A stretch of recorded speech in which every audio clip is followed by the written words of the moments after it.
Boa tarde, pessoal, ou bom dia, né, ou boa noite, dependendo da hora que você estiver assistindo esse vídeo. Novamente aqui, está eu aqui de novo gravando mais um vídeo para vocês, ou seja, mais uma aula gravada, falando novamente agora, na verdade, falando novamente, não, né? Falando agora sobre geometria plana, né? Primeiramente, porque essa aula está sendo online assim, né? Não sei se vocês já sabem, mas o prédio da aula de vocês, né, justamente o CBCS, né, o do NIAT, ele estará fechado nessa quinta-feira, né? Então a gente ficaria impossibilitado de ter essa aula de forma presencial, né? Justamente lá no prédio, né? Ou seja, presencialmente e tudo mais. E ter uma aula síncrona, né? Numa quinta-feira, numa quinta-feira de feriado, né? Que começa o feriado de São João, né? Seria um pouco complicado para a gente, né? Justamente para vocês, principalmente para vocês assistirem e tudo mais. A gente não sabe como é que seria, né? Algumas pessoas podem estar viajando, saindo e tudo mais. Então a gente sabe, né, que a frequência ela seria um pouco mais reduzida. Então pensando nisso, né, fazendo todo esse aparte todo, nossa aula de hoje foi decidida, né, com os professores de ser de forma assíncrona, né? Vocês teriam aula com o professor Sávio e a professora Fabiana, só que eu acabei assumindo essa aula, justamente para gravar esse vídeo para vocês. Pois bem, a aula de hoje a gente vai falar sobre fazer uma introdução, né? Falar muito por cima, rapidamente, sobre alguns tópicos de geometria, né? Principalmente, mas porque a gente vai falar por cima, né? E falar em alguns tópicos, né? Geometria plana, né? Ou seja, geometria euclidiana, ela tem diversos tópicos, diversas coisas que a gente poderia falar com ela, né? Devido ao nosso tempo, devido a gente não ter tempo suficiente para trabalhar todo o conteúdo de geometria, né? A gente vai falar dos pontos mais importantes e focar em algumas questões, algumas formas que essa parte da geometria plana ela pode acabar caindo na nossa prova do Enem. Então a gente vai falar de alguns pontos que a gente precisa falar, que são, são informações importantes. E depois a gente vai falar justamente sobre, né, fazer algumas questõezinhas sobre geometria. Ok? Então bora lá. Quando a gente começa, né, a gente precisa primeiramente definir o que é a geometria. Né? A geometria é um dos ramos da matemática mais antigos já descobertos ou até mesmo inventados. Né? Na geometria, a gente pratica o estudo das formas, né? E a geometria que estudamos, ela apresenta, né? Tenta representar o real em uma linguagem matemática, né? Ou seja, a gente tenta pegar figuras que a gente olha na natureza, a gente começa a enxergar, né? E tenta trabalhar essas figuras matematicamente, né? A gente quer saber isso, a medida dos seus lados, sua área, né? A medida dos seus diagonais, dos seus ângulos, né? Ou seja, o próprio nome geometria vem justamente do estudo das formas. Tá? Então vamos lá para os nossos primeiros conceitos que a gente precisa ver aqui. Tá? O primeiro conceito, muito importante, é justamente a ideia de ponto. Né? O ponto ele não tem uma definição. Né? A gente não consegue definir com clareza o que é um ponto. Mas mesmo assim, a geometria que a gente conhece, ela parte da ideia desse ponto. Né? Então a gente pode dizer, então, vamos falar aqui, né, meio que definir esse ponto, é que um ponto é um lugar no espaço, né, que não vai ter sem dimensão, sem volume e sem área, que vai estar ali naquele plano. Né? É só você indicar um ponto, um lugar naquele plano. Né? Por exemplo, todo ponto a gente vai apresentar como sendo uma letra maiúscula, uma letra minúscula no caso. Isso aqui é um ponto, né? A gente tem aqui o meu ponto A. Eu posso ter outro ponto aqui, eu vou nomear ele como sendo um ponto B. Eu posso ter outro ponto aqui, eu nomear ele como sendo um ponto C. E assim vai sucessivamente. Né? Eu posso começar a nomear pontos aqui, esses lugares que eu vou estar marcando. Né? Nunca um ponto, eu posso falar que isso aqui ele vai ser um ponto. Mas justamente que eu consigo medir uma área. Né? Eu consigo medir a área, eu consigo medir o perímetro aqui. É como se eu pegasse algo que fosse muito pequeno, sem dimensão nenhuma. Né? E definir isso, algo sem dimensão, é algo muito complicado e muito difícil para a gente. Né? Tanto para nós, né, matemáticos, como para qualquer pessoa, né? Definir o que é um ponto. Então, partindo da definição de um ponto, né? Ou seja, dessa definição, dessa ideia do ponto ser um lugar, a gente tem a reta. Né? A reta ela vai ser justamente uma união, né, desses pontos, né? É justamente eu pegar vários pontinhos diferentes, né? Eu pego esse ponto, esse ponto, esse ponto, esse ponto, pontos alinhados, e eu ligo todos esses pontos que vão estar alinhadamente. O alinhamento, ou seja, a ligação de todos esses infinitos pontos que eu posso alinhar, tanto para a direita como para a esquerda, né? Isso aqui vai ser a nossa reta, né? Então a reta, ela é uma reunião de infinitos pontos, né? Partindo dessa ideia, né, do que é uma reta sendo a união de infinitos pontos, se eu pegar pedaços dessa minha reta, eu vou começar a ter agora os segmentos de reta, né, e as semi-retas, né? O segmento de uma reta, a semi-reta no caso, ela é um pedaço dessa reta completa que ela vai partir de um ponto específico e vai seguir infinitamente para o outro lado. É como, por exemplo, se eu pegasse essa reta aqui, essa reta, eu pegasse um ponto qualquer aqui, vamos dizer que eu pego esse ponto A, eu apago todo completo aqui até o ponto A, então eu apaguei a reta todinha, eu parto aqui desse ponto A e vou seguindo infinitamente para um lado. É como se eu pegasse eu pegasse a reta completa, se tivesse só apenas um corte e deixasse aquele outro pedaço, aquela minha corda infinita, seguir, né, por uma das direções. Isso aqui é a nossa ideia de semi-reta, né?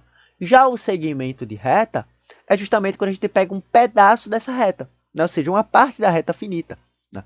Ou seja, eu tenho agora um começo e eu vou ter aqui um fim. Isso aqui é justamente a minha semi-reta, né? Eu sei que vão existir pontos que vão estar seguindo aqui para frente, né? E eu sei que vão existir pontos que eu vou estar seguindo aqui para trás, né? Porém, isso aqui, esse meu segmento aqui do meio aqui, essa parte que vai estar aqui, que eu peguei, né, um pedaço tem começo e fim, é justamente o meu segmento de reta, né? E são os segmentos de reta que a gente vai utilizar, né, para fazer a construção das figuras geométricas, né? A gente vai ver isso aqui. Pronto. Quando a gente pega, né, essas retas, né, a gente pega duas retas distintas, né, a gente tem uma ideia agora, um princípio novo que vai surgir quando a gente coloca essas duas retas, né, se intersectando em algum lugar, que é justamente o ângulo. O ângulo, ele vai ser a região entre duas semirretas, né? E todo ângulo, ele pode ser de três formas, né?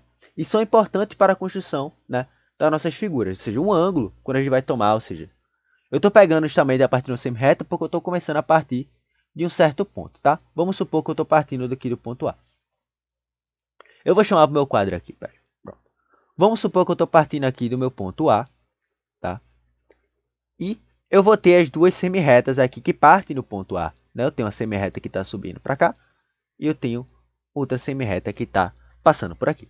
Sempre lembrando, né, que toda semirreta é um pedaço reto, ou seja, a reta continuaria aqui no caso, e a reta também continuaria, essa outra reta continuaria para cá, tá? Então eu formo entre esses valores, perdão, um ângulo, né? Ou seja, eu vou ter um ângulozinho aqui que vai estar formando entre essas minhas duas semirretas aqui. Esse meu ângulo, ele pode ser visto de três formas, tá? Tanto esse meu ângulo ele pode ser um ângulo agudo, um ângulo reto ou um ângulo obtuso, né? Ou um obtusângulo. Um ângulo agudo são esses ângulos que a medida desse ângulo vai ser menor que 180 graus, né? O ângulo reto, ele vai ser aquele ângulo em que a medida for exatamente igual a 90 graus. E maior que 90 graus, a gente vai ter que vai ser um ângulo obtuso, né? E a gente tem também o ângulo raso, né? A ideia do ângulo raso que é justamente aquele ângulo que vai estar rente ao solo. Ou a gente vai estar tomando 180 graus, quando a gente pegar esse objeto e girar ele completamente para o outro lado, ou ele vai ter um ângulo de 0 graus, né? Ou seja, o ângulo raso justamente seria, ou ele tem 180 graus, ou ele vai assumir 0 graus, né? Só que os ângulos que a gente vai observar mais, definições de ângulo que a gente vai ver, é justamente o ângulo agudo, o reto e o meu ângulo obtuso. Então, voltando aqui às retas, né? Voltando a essa nossa ideia de reta aqui. Agora com os ângulos, né? Quando a gente tem retas e ângulos agora, a gente vai ter agora algumas coisas, né, sendo formadas aqui. Então vamos ver agora quando essas duas retas acabam se encontrando. Tá? Quando retas se encontram, a gente vai ter aqui, né, essas retas se encontram ou não, né, a gente vai tomar agora duas retas e ângulos. A gente vai ter esses casos aqui do perpendicularismo e do paralelismo entre duas retas. Tá? Quando a gente está olhando o perpendicular, a gente está pegando duas retas em que essas duas retas, quando se encontram, elas vão formar ângulos de 90 graus. Quando essas retas não formam ângulos de 90 graus, mas mesmo assim elas se encontram, a gente acaba chamando ela de retas concorrentes. Quando essas retas elas nunca se encontrarem no plano, ou seja, elas formarem um ângulo de 0 graus entre as duas, a gente fala que essas retas vão ser paralelas. Né? Na verdade, nem 0 graus a gente vai chamar, né? A gente não vai conseguir determinar o ângulo entre essas duas retas. Né? Então, esses são os três tipos aqui que a gente vai ter quando a gente está tomando retas diferentes. Ou essas retas vão ser concorrentes, ou vão ser perpendiculares, ou vão ser paralelas. Né? Toda reta concorrente, né? Esse ângulo que fica aqui fora dessa reta, quando eu somado com o ângulo que vai estar tomando, né? Isso aqui a gente tem a ideia de ser um ângulo suplementar. Né? Isso aqui vai ser é o que falta para 180. Né? Então isso aqui é 180 menos A. Tá? Só uma ideia rapidinha. Né? Eu não vou falar tanto sobre isso, porque justamente a gente vai estar falando. Isso aqui vocês vão ver melhor, né? Nas aulas de matemática à noite. Tá? Mas quando a gente está pegando o que está faltando aqui, é justamente a ideia do suplementar. Quanto falta para 90 graus é o complemento. Tá? Então, essas são as retas concorrentes. Elas são retas que vão se encontrar. Paralelas nunca se encontram. E um caso particular da concorrência, né, de uma reta concorrente, é as retas perpendiculares. Né, que toda vez que a gente falar que o segmento for perpendicular, a gente está falando que vai estar tomando ângulos de 90 graus.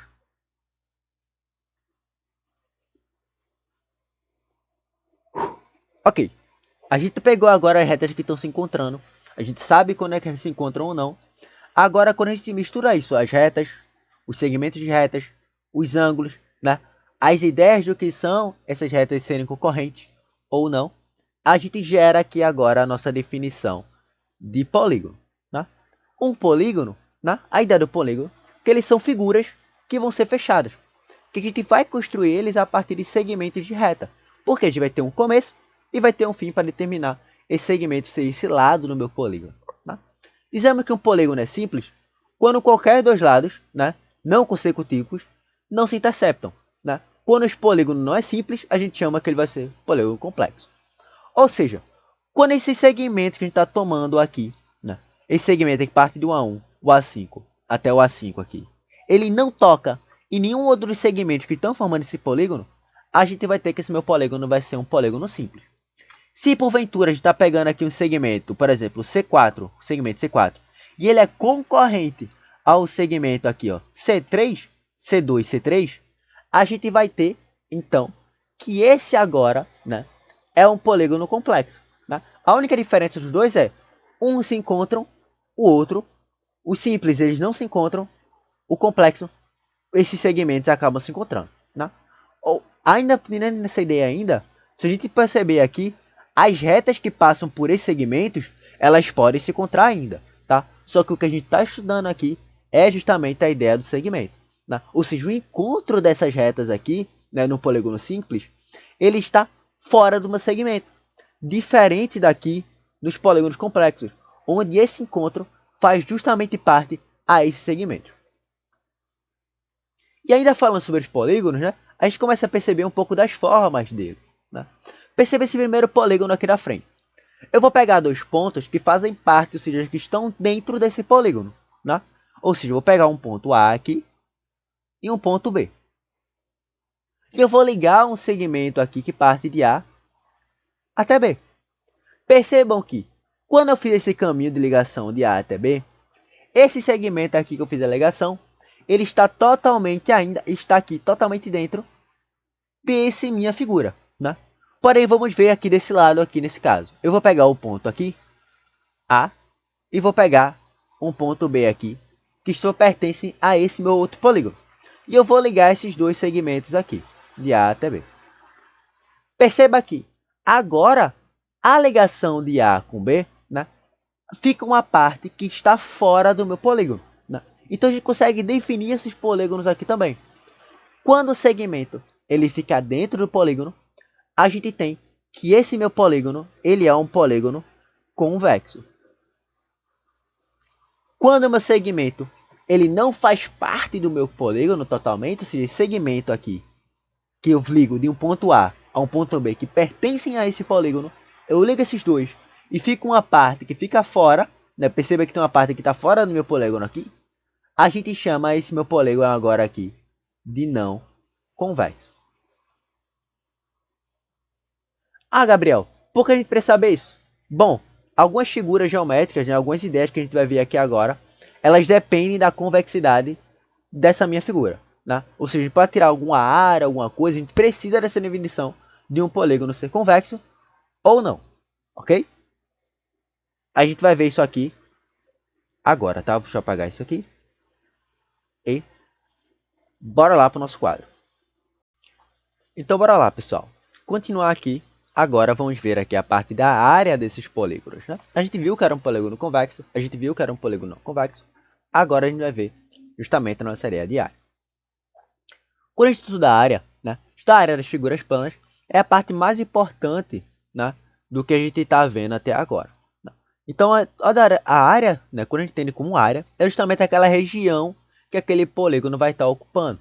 Né? Ou seja, a região, aquele espaço completo no interior e as bordas em que aquele corpo ali, aquele meu polígono, aquela minha figurinha, ela vai estar ali representando.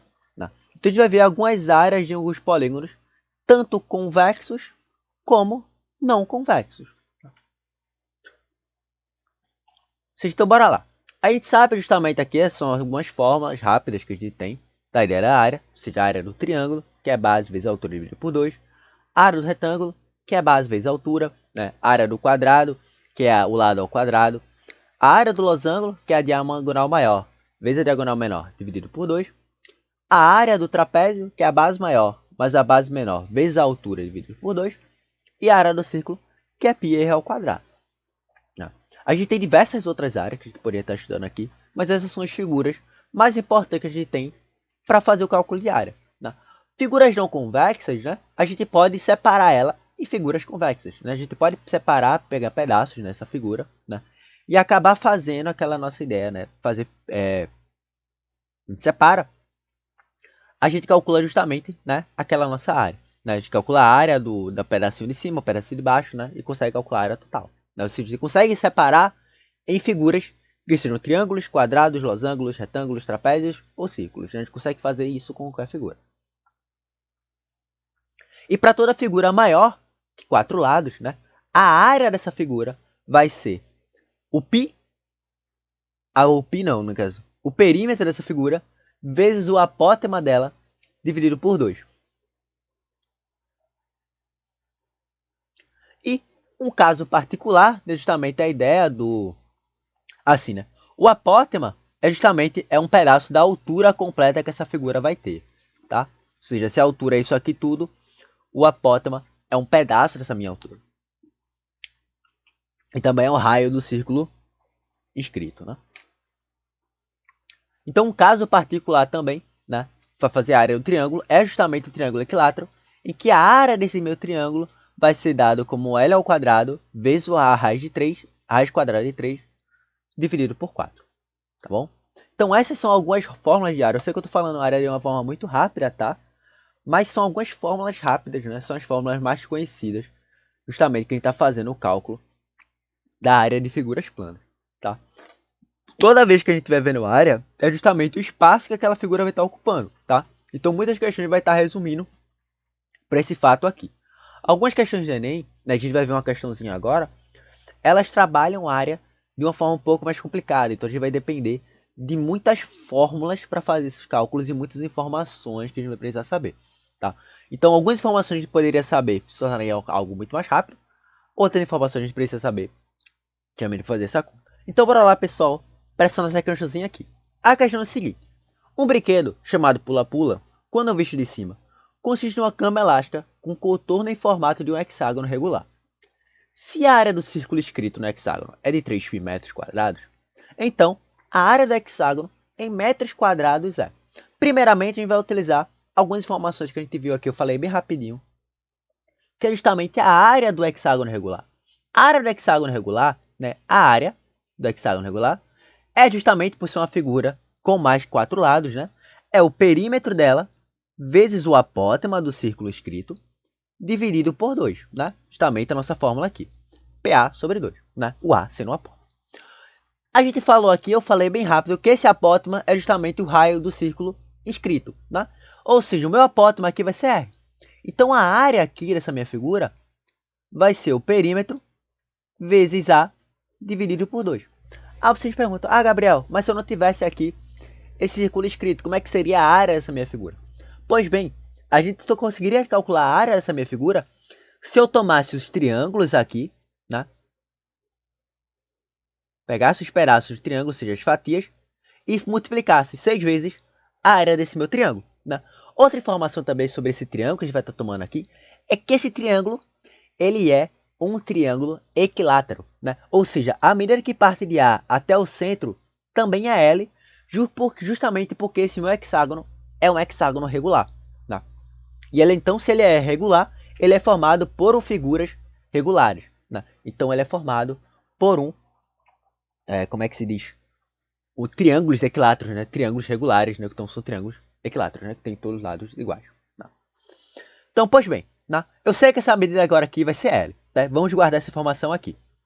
Essa medida de cá para cá é L, eu vou apagar esses triângulos todinhos aqui, tá? Porque a gente não vai precisar. Então, eu sei que essa medida de cá para cá, ela vai ser L. A medida desse pedaço aqui que eu tô pegando do meio para cá, a gente sabe que é L sobre 2. Ou seja, vai ser a metade do tamanho do meu lado. Vamos utilizar aqui a nossa fórmula aqui ainda. A gente sabe que a soma dessa figura aqui, a área, é o perímetro, ou seja, a soma de todos os lados. Se eu tenho 6 lados, então eu vou ter 6 vezes L vezes raiz de 3. Por que raiz de 3? Se no cálculo da área do meu círculo, eu tenho que a área do círculo é 3π, né? E a área de um círculo é r ao quadrado π. Então, se r ao quadrado é igual a 3, então r é igual a minha raiz de 3. Né? Então, justamente, já coloco aqui isso aqui dividido por 2. Já vou fazer essa divisão para ficar mais fácil depois, tá? Então, eu tenho aqui que eu vou ter 3 vezes L vezes a raiz de 3. Tá? Então, para saber agora qual é a medida do meu lado. Se o meu lado ele vai ter uma medida que eu vou conseguir multiplicar ou não, tá bom? Então, bora lá fazer a medida, calcular esse lado, tá bom? Isso aqui é meu raio, né? Eu sei que esse raio vai ser exatamente raiz de 3, tá? Só que perceba aqui o seguinte, tá? É o lado aqui, ó, o lado maior, outro lado e outro lado aqui, ou seja, eu formei um triângulo com ângulo reto. Esse meu triângulo é um triângulo retângulo. Por ser um triângulo retângulo, calcular a medida do lado aqui, a gente pode utilizar o teorema de Pitágoras. Que eu vou ter que o lado ao quadrado, ou seja, que isso aqui é minha hipotenusa, é igual a r ao quadrado mais L sobre 2 ao quadrado, tá? Quem é o meu lado ao quadrado? Eu também não sei. A gente vai deixar aqui L ao quadrado. Só que quem é R ao quadrado? R ao quadrado a gente tem aqui, justamente pela área do círculo, que R ao quadrado é exatamente igual a 3. Então, a gente tem aqui que isso aqui é 3 mais L ao quadrado sobre 4. Tá? Passando esse L ao quadrado para 4 para o outro lado aqui, eu vou ter que L ao quadrado menos L ao quadrado sobre 4. Isso aqui é igual a 3. Fazendo essa minha operaçãozinha aqui, tá? Eu sei que aqui embaixo tem 1. Então, eu vou fazer o MC 4. 4L ao quadrado menos L ao quadrado é igual a 3. Isso aqui é justamente do MMC, tá? Eu estou dividindo pelo de baixo e multiplicando pelo de cima. Faço isso aqui, essa operaçãozinha daqui, eu vou ter 3L ao quadrado sobre 4 é igual a 3. Então, eu tenho esse 4 aqui que está dividindo aqui. Eu vou passar para cá multiplicando. Então, eu vou ter 3L ao quadrado é igual a 4 vezes 3. E esse 3 que está multiplicando, eu vou passar para cá dividindo, tá? Então, eu fico que L ao quadrado é igual a 4 vezes 3 sobre 3. Posso cortar esse 3 com 3. Vou me sobrar 4, então L ao quadrado é igual a 4. Então, o valor do meu lado é justamente igual a 2. A gente poderia multiplicar isso e colocar 12, só que 12 dividido por 3, a gente já sabe que vai ser 4. Tá? Então, meu lado, ele tem medida 2. Pelo meu lado tem medida 2, qual é a área agora do meu hexágono, né? Perceba que eu tenho 3L vezes raiz de 3. Se L é 2, então eu tenho 3 vezes 2 vezes a raiz de 3. E isso aqui vai me dar exatamente 6 raiz de 3, que seria justamente a letra B. Né? Então, percebam, é uma questão, né, que a gente sabe a área do hexágono, sabe utilizar o teorema de Pitágoras, sabe de algumas mais informações também aqui, ela sai tranquila. Né? A gente faltou informações para falar justamente para vocês, né? Justamente o círculo inscrito, o circunscrito, né? Falar se a ideia é apótema também, eu sei. Mas justamente a gente vai conseguir falar mais sobre isso, né? Nas nossas aulas que a gente vai estar revisando esses conceitos, tá? Mas primeiramente, né, a gente tem essas questões aqui que tem que ser umas questões bem mais tranquilas. A gente precisa passar esse conteúdo para vocês, né, de uma forma, né, que seja, infelizmente, um pouco mais rápida que o habitual. Ok, pessoal? Então é mais ou menos isso o nosso conteúdo, tá? De geometria. A lista vai estar disponível para vocês. Eu vou deixar disponível para vocês também na descrição outros vídeos, né? Que eu já gravei. Aulas passadas também do portal. Foi trabalhando justamente essa ideia de geometria, né? Então vou deixar totalmente todo esse material disponível para vocês. Justamente para vocês conseguirem revisar melhor. Ok? Então tchau, tchau. E até a próxima aula.